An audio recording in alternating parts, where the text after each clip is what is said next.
Welcome to our channel. Today we how to automate data entry with Zapier, detailed guide step by step clearly. To automate data entry using Zapier, begin by creating an account on zapier.com. Once logged in, click on Make a Zap in the top right corner. Choose your trigger app from the list. For example, if you want to use Google Sheets, select it as your trigger. Next, choose a specific trigger event, such as New Spreadsheet Row. Connect your Google Sheets. Select the specific spreadsheet you want to monitor. Next, click on Test Trigger to ensure it pulls in data correctly. Once you've confirmed the data is coming through, click on Continue. Now, it's time to set up the Action app. Choose the app where you want to send the data. Let's say you want to send data to a CRM, like HubSpot. Select HubSpot as your Action app.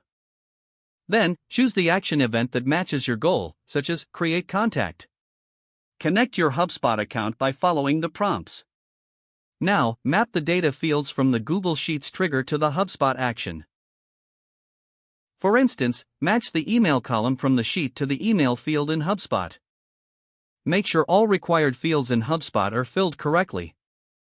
Once the mapping is complete, click on Continue. Test the action to ensure it works properly and data is sent correctly. After confirming the test is successful, click on Turn on Zap.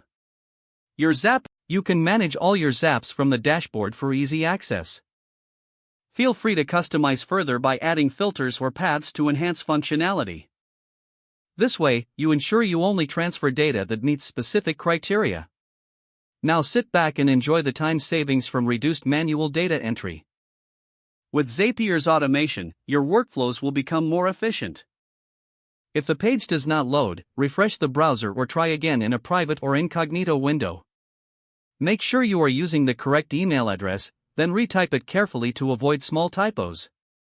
If your password is not accepted, use the reset option and create a new strong password you can remember.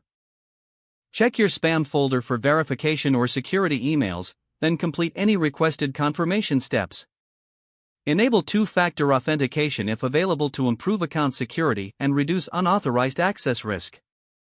After signing in, review your profile details so your contact information and settings are accurate and current. Don't forget to like this video and subscribe to our channel for more step-by-step tech guides.